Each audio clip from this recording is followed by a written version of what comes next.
Assalamualaikum warahmatullahi wabarakatuh. Hai semuanya, kenalin nama aku Laila Nur Azizah. NIM aku 141230457 dan aku dari kelas EMN. Di sini saya akan sedikit mereview jurnal atau penelitian dari Dr. Tirta. Jadi penelitiannya itu mengenai pengaruh brand ambassador mikro dan makro dengan bahasa soft selling dan hard selling terhadap keputusan pembelian sepatu Piero di Jakarta, Indonesia. Jadi salah satu merek sepatu lokal populer yaitu Piero berdiri sejak tahun 1999. Nah, dalam menghadapi persaingan di era digital, Piero perlu menentukan strategi menggunakan brand ambassador digital yaitu micro-influencer atau micro-call dan macro-influencer atau macro-call dengan gaya bahasa soft selling dan hard selling untuk meningkatkan brand trust, brand awareness, brand image, dan keputusan pembelian. Penelitian ini melibatkan 339 responden yang melihat postingan Instagram dari brand ambassador yang dipilih dengan kombinasi antara jenis influencer, mikro maupun makro, dan gaya bahasa soft selling atau hard selling yang kemudian mengisi kuesioner untuk mengukur pengaruhnya terhadap trust, keputusan pembelian, serta citra merek. Variabel yang digunakan di sini ada dua, variabel independen dan variabel dependen. Untuk variabel independennya sendiri ada jenis brand ambassador, tipe bahasa pemasaran, serta variabel demografis. Sedangkan variabel dependennya yaitu brand image, brand awareness, brand trust, serta purchase decision. Nah, di sini langsung saja ke hasil risetnya. Yang pertama yaitu ada tabel yang pertama itu berisi hasil kuesioner terkait demografi dan profil responden pada 4 kelompok, yaitu micro call dengan soft selling, micro call dengan hard selling, macro call dengan soft selling, serta macro call dengan hard selling. Yang hasilnya untuk gender itu didominasi laki-laki pada semua kelompok brand ambassador. Untuk usia sendiri mayoritas responden berusia 21 sampai 26 tahun. Misalnya pada micro soft selling itu 43,4%, kemudian micro hard selling itu 52,9%, macro soft selling itu 48,9%, dan macro hard selling itu 30,7%. Untuk pekerjaan itu mayoritas responden adalah karyawan pada tiap kelompok, yaitu sekitar 42% hingga 55%.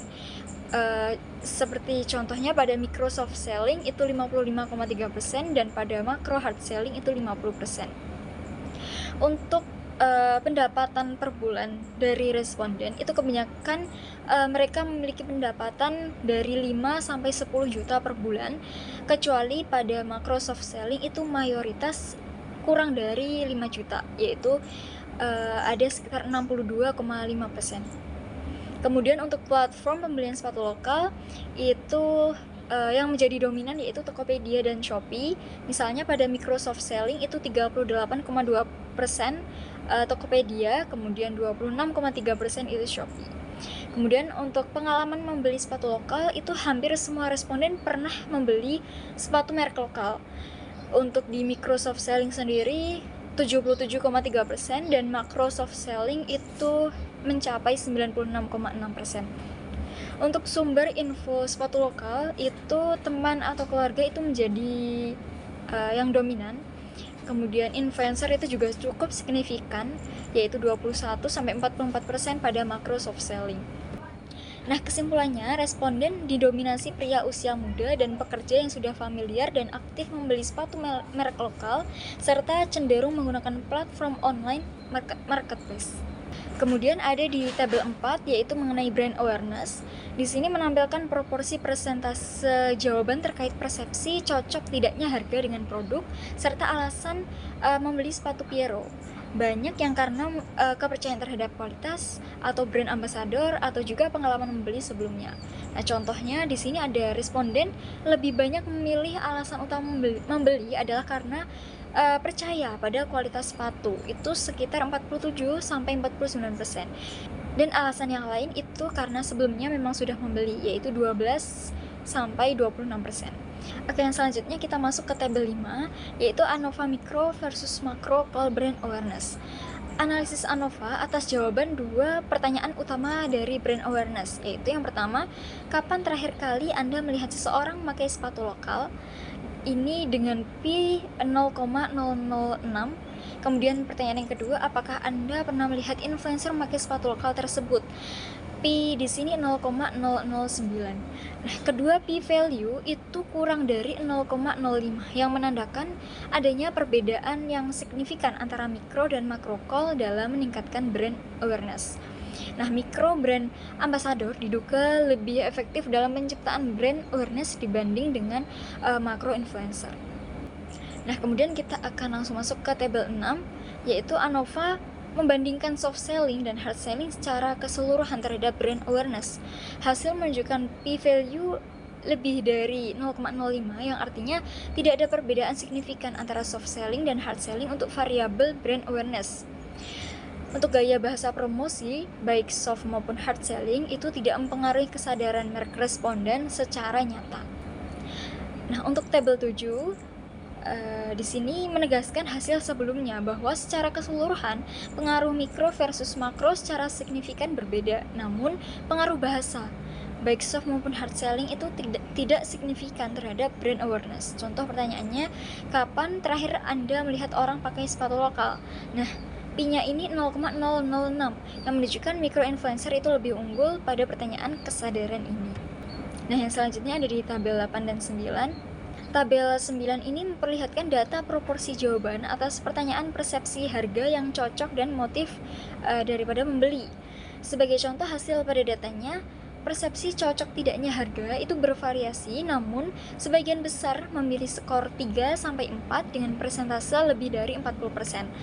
Alasan membeli 47-49% karena kualitas produk, kemudian 10% sampai 17% itu karena percaya dengan influencer.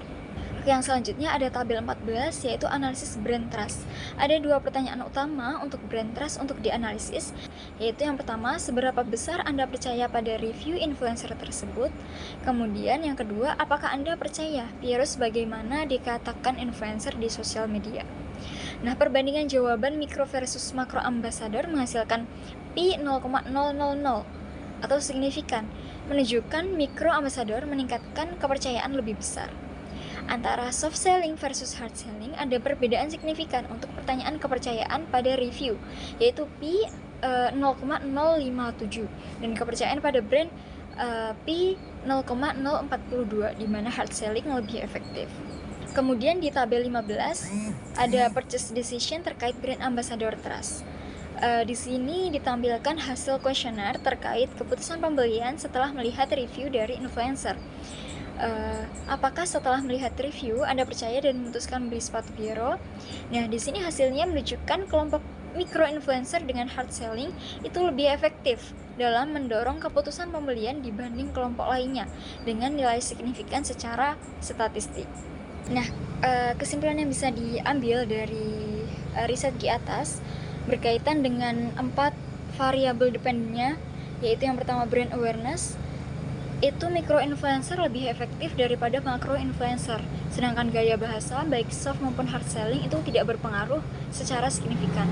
Untuk yang kedua, brand image, makro influencer dengan hard selling itu lebih efektif meningkatkan citra merek, namun secara pembelian alasannya itu karena kualitas sepatu yang sudah dikenal lama sehingga perbedaannya tidak signifikan. Kemudian yang ketiga ada brand trust, mikro influencer dengan hard selling itu paling efektif dalam meningkatkan kepercayaan merek, sedangkan makro influencer dengan soft selling itu kurang efektif. Kemudian ada purchase decision. Keputusan pembelian itu paling dipengaruhi oleh kepercayaan pada review influencer, di mana mikro influencer dengan hard selling yang memiliki pengaruh terbesar. Oke, kesimpulan yang bisa saya ambil dari hasil riset di atas yaitu mikro brand ambassador dengan gaya bahasa soft selling itu lebih efektif dalam membangun kepercayaan konsumen dan mempengaruhi keputusan pembelian sepatu Piero. Hal ini dikarenakan audiens mikro itu merasa konten tersebut lebih relevan dan autentik. Sedangkan makro brand ambassador dengan hard selling language sangat efektif dalam membangun citra merek yang baik karena jangkauan audiens lebih luas dan daya representasi lebih kuat. Kemudian penggunaan bahasa hard selling pada mikro influencer juga memberikan dampak yang signifikan dalam meningkatkan kesadaran merek sekaligus kepercayaan.